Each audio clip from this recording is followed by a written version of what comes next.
Ash Ashiq Abu സംവിധാനം ഛായാഗ്രഹണം ചെയ്ത് ആഷിഖ് അബു തന്നെ പ്രൊഡ്യൂസ് ചെയ്ത ഇന്നലെ റിലീസ് ചെയ്ത പടം റൈഫിൾ ക്ലബ്ബ് തിയേറ്ററിൽ പോയി കണ്ടു.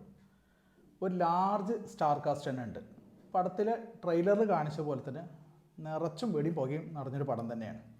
ഒരു ഒന്നൊന്നര മാസ് എൻ്റർടൈനർ തിയേറ്റർ വാച്ച് മൂവിയാണ്.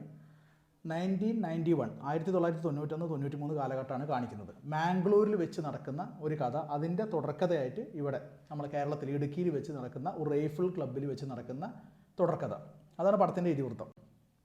പടത്തിൻ്റെ നല്ല രീതിയിലുള്ള സ്റ്റാർ കാസ്റ്റ്, അതാണ് ഇതിൻ്റെ ഏറ്റവും വലിയ ഹൈലൈറ്റ് ആയിട്ട് പറയാനുള്ളത്. നല്ല മേക്കിംഗ്, നല്ല രീതിയിലുള്ള കൊറിയോഗ്രാഫി, നല്ല മൂഡ് നിയന്ത്രിക്കുന്ന രീതിയിലുള്ള അടിപൊളി BGM.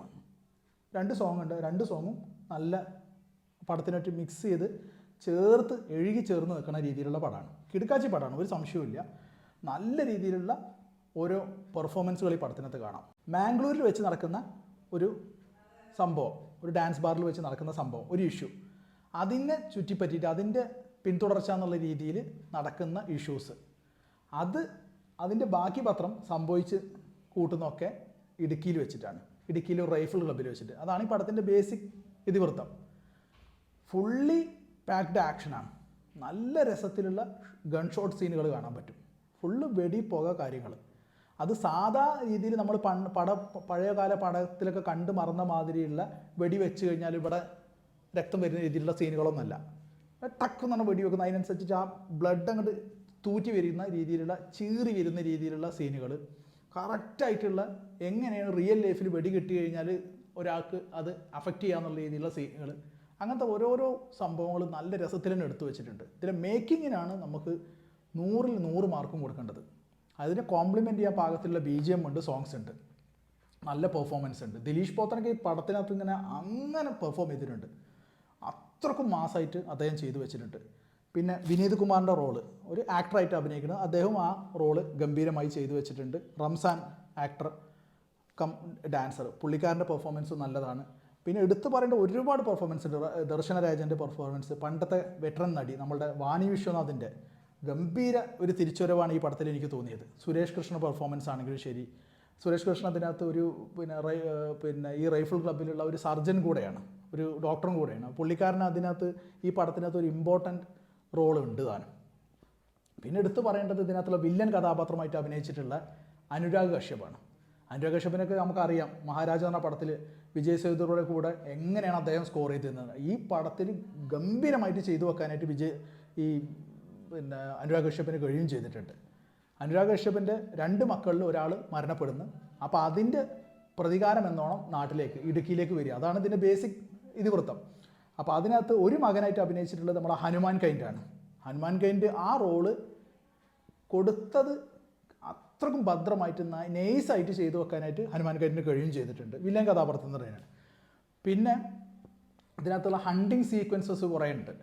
അത് നല്ല രസത്തിൽ നമുക്ക് VFX ഒന്നും അങ്ങനെ തോന്നിക്കാത്ത രീതിയിൽ, VFX ആണോന്ന് പോലും തോന്നിപ്പോൾ ഒറിജിനാലിറ്റി ഉള്ള രീതിയിൽ തന്നെ എടുത്തു വെക്കാനായിട്ട് കഴിഞ്ഞിട്ടുണ്ട്. പോർക്കിനെ വേട്ടയാടുന്ന സീനുണ്ട്, പിഗിനെ വേട്ടയാടുന്ന സീനുണ്ട്. അപ്പോൾ അതിനകത്ത് ഈ പന്നിക്ക് വെടി കെട്ടിയിട്ട് അത് തിരിച്ച് നമ്മളെ ആക്രമിക്കാൻ വരുന്ന സീനുകളൊക്കെ ഉണ്ട്.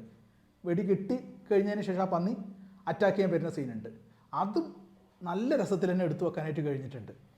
പിന്നെ പട്ടിയെ പിടിച്ചിട്ട് ഒരു കടുവ കടിച്ച് കീറി വലിച്ചെറിയുന്ന സീന്, എന്നിട്ട് ആ പട്ടിയുടെ ഒരു ഉടലിൻ്റെ പകുതി ഭാഗം മാത്രമേ അവിടെ കാണാൻ പറ്റുള്ളൂ. ആ രീതിയിലുള്ള കുറേ സീനുകൾ ഒക്കെ നല്ല രസകരമായിട്ട് തന്നെ ചെയ്തു വെക്കാനായിട്ട് കഴിഞ്ഞിട്ടുണ്ട്. പെർഫോമൻസിൻ്റെ കാര്യത്തിൽ ഒരു വിട്ടുവീഴ്ചയും ചെയ്തിട്ടില്ല. നല്ല രീതിയിൽ എല്ലാവരെ കൊണ്ടും പണിയെടുപ്പിച്ചിട്ടുണ്ട് ആഷിഖ് അബു എന്നുള്ള കാര്യം വ്യക്തമാണ്. അത്രക്കും രസകരമായിട്ട് തന്നെ ചെയ്തു വെക്കാനായിട്ട് ആഷിഖ് അബുവിന് കഴിഞ്ഞിട്ടുണ്ട്. ഇതൊരു ആഷിഖ് അബു പടം തന്നെയാണ്. അത്രക്കും ഗംഭീരമായിട്ടുള്ള മേക്കിംഗ് ആണ്. നല്ല രീതിയിലുള്ള കൊറിയോഗ്രാഫിയാണ് അദ്ദേഹം ചെയ്തു വെച്ചിട്ടുള്ളത്. അദ്ദേഹത്തിന് അത്രക്കും എഫേർട്ടിനെ നമ്മൾ അപ്രീഷിയേറ്റ് ചെയ്തേ പറ്റും. 2 മണിക്കൂർ, അതായത് 1 മണിക്കൂർ 54 മിനിറ്റാണ് കറക്റ്റ് പറയുകയാണെങ്കിൽ. ഇൻ്റർവൽ അടക്കം 2 മണിക്കൂറേ ഉള്ളൂ. പടം ടക്ക് എന്ന് പറഞ്ഞിട്ട് പടം ഫസ്റ്റ് ഹാഫ് തീരും. സെക്കൻഡ് ഹാഫ് അതേപോലെ തന്നെ നല്ല സ്പീഡിലാണ് പോകുന്നത്. ഒട്ടും ലാഗ് ഇല്ലാത്ത രീതിയിൽ ടോട്ടലി നമ്മളെ എൻഗേജ് ചെയ്യിക്കുന്ന രീതിയിലാണ് പടം എടുത്തു വെച്ചിട്ടുള്ളത്. ഓരോ സീക്വൻസുകളും, ചില സീക്വൻസുകളൊക്കെ ഉണ്ട്, ചില വെടി കിട്ടിക്കഴിഞ്ഞതിനുള്ള സീക്വൻസൊക്കെ ഉണ്ട്. അപ്പോൾ അതിനകത്തുള്ള ഓരോ ഹ്യൂമർ കാര്യങ്ങളൊക്കെ പറയുന്ന കാര്യങ്ങളൊക്കെ ഉണ്ട്. അതൊക്കെ ശരിക്കും നമുക്ക് ഭയങ്കര രസകരമായിട്ട് തോന്നും. ഇതിനകത്ത് ഒരു സീനിനകത്ത് വാണി വിശ്വനാഥിൻ്റെ എക്സ് ഹസ്ബൻഡാണ് സുരേഷ് കൃഷ്ണ. അപ്പോൾ സുരേഷ് കൃഷ്ണ അടിക്കുന്ന ഒരു ഡയലോഗുണ്ട്, നീ ഒരിക്കലും നല്ലൊരു ഭാര്യ അല്ലായിരിക്കാം, പക്ഷേ നീ ഒരു ഗംഭീര ഷൂട്ടറാണ്, നല്ല രീതിയിൽ ഷൂട്ട് ചെയ്യാൻ പറ്റുന്ന ഒരാളാണ്, അപ്പോൾ ഇവരെ വെടിവെച്ചിട്ട് നീ ആ രീതിയിൽ മോട്ടിവേറ്റ് ചെയ്യുന്നൊരു സീനുണ്ട്. അതൊക്കെ നമുക്ക് തിയേറ്ററിൽ ഒരേ സമയത്ത് തന്നെ മോട്ടിവേഷനും കിട്ടും, അതേപോലെ ഹ്യൂമറും ഉണ്ടാക്കി വിടുന്ന രീതിയിലുള്ള സീനുകൾ, അങ്ങനത്തെ ഓരോരോ സീനുകൾ. പിന്നെ അതിൻ്റെ ക്ലൈമാക്സ് സീനാണെങ്കിലും ശരി, നല്ല രസത്തിൽ ചെയ്തു വന്നിട്ടുണ്ട്. അറ്റാക്ക്, അതിൻ്റെ കൗണ്ടർ അറ്റാക്ക്, അതെങ്ങനെ അത് ഇങ്ങനെ എന്താ പറയുക ബാലൻസ് ചെയ്ത് എടുക്കാൻ പറ്റും എന്നുള്ളതിൻ്റെ ഏറ്റവും നല്ല എക്സാമ്പിൾ അത്. ഒരു പോയിന്റിൽ പോലും വില്ലനാണോ അതോ നായകനാണോ മികച്ചു നിൽക്കുന്ന രീതിയിലുള്ള ഇഞ്ചോടിഞ്ച് പോരാട്ടം അത് ഗംഭീരമായിട്ട് ചെയ്തു വെക്കുക എന്ന് പറഞ്ഞു കഴിഞ്ഞാൽ വലിയ ടാസ്ക്കാണ്. അത്രക്കും ഗംഭീരമായിട്ട് ചെയ്തു വെക്കാൻ ആഷിക് കപൂറിന് കഴിഞ്ഞിട്ടുണ്ട്. സാധാരണഗതിയിൽ നമ്മൾ പടത്തിൽ കാണാറുണ്ട് വില്ലൻ ലാസ്റ്റ് അങ്ങോട്ട് തോറ്റു പോവുക, അല്ലെങ്കിൽ ഹീറോനെ ഭയങ്കര രീതിയിലാണ് ഉയർത്തി കാണിക്കുക. അങ്ങനെയൊന്നുമല്ല, ഹീറോ ഇതിനകത്ത് ജയിക്കുന്നത് വളരെ മെനക്കെട്ടിലാണ്. ഹീറോൻ്റെ കൂടെയുള്ള കുറേ ആൾക്കാർ, ഒരു പറ്റം ആൾക്കാർ ഇതിനകത്ത് നഷ്ടപ്പെട്ടു പോകുന്നുണ്ട്. അപ്പോൾ വെടി അങ്ങോട്ട് കൊടുക്കുന്നുണ്ട്, അതേപോലെ തന്നെ തിരിച്ച് ഇങ്ങോട്ട് കിട്ടുന്നുണ്ട്. അപ്പോൾ അങ്ങനത്തെ കുറേ സീനുകളുണ്ട്. ഇതിനകത്തൊരു സ്നൈപ്പർ പിന്നെ വെച്ചിട്ട് ഷൂട്ട് ചെയ്യുന്ന ഒരുത്തനുണ്ട്, ഒരു വില്ലനുണ്ട്. ആ പുള്ളിക്കാരൻ കുറേ ആൾക്കാരെ, ഈ നായകന്മാരെ കൂട്ടത്തിലുള്ള ആൾക്കാരെ വെടിവെച്ച് ഇട്ട് കൊന്നുകൊണ്ടിരിക്കുക. അപ്പോൾ തിരിച്ച് ഇയാളെ കൊല്ലാൻ വേണ്ടിയിട്ട് ഒരു ബോംബ് എടുത്ത് എറിയുന്ന ഒരു സീനുണ്ട്, ഒരു തോട്ടിട്ട് എടുത്തുകൊണ്ട് കത്തിച്ചുകൊണ്ട് എറിയുന്ന സീനുണ്ട്. ഈ തൽക്കാലത്തേക്കെങ്കിലും പിടിച്ചു നിൽക്കാൻ വേണ്ടിയിട്ട് ഒരു പിന്നെ നായകൻ്റെ കൂട്ടത്തിലുള്ള ഒരാൾ തോട്ടെടുത്ത് എറിയുന്ന സീനുണ്ട്. ആ തോട്ടെടുത്ത് എറിയുമ്പോൾ ആ തോട്ടക്കിട്ട് വെടി വെച്ചിട്ട്, സ്നൈപ്പർ കൊണ്ട് വെടി വെച്ചിട്ട് തിരിച്ച് ഈ എറിഞ്ഞ ആൾക്കാരെ കിട്ടിയിട്ട് അയാൾ പൊട്ടിത്തെറിച്ച് മരിക്കുന്ന ഒരു സീന്. അങ്ങനത്തെ കുറേ നല്ല സീനുകൾ, നല്ല മുഹൂർത്തങ്ങൾ, നല്ല ത്രില്ലിങ് എലമെൻറ്റ്സ് ഈ പടത്തിൽ കീപ്പ് ചെയ്യാനായിട്ട് ആഷിക് കപൂറിന് കഴിഞ്ഞിട്ടുണ്ട്. ഇതൊരു മസ്റ്റ് വാച്ച് തിയേറ്റർ മൂവിയാണ്, ഒരു സംശയവുമില്ല. ഈ ഒരു പടം നിങ്ങൾ ഒരിക്കലും മിസ് ചെയ്യാൻ പാടില്ല.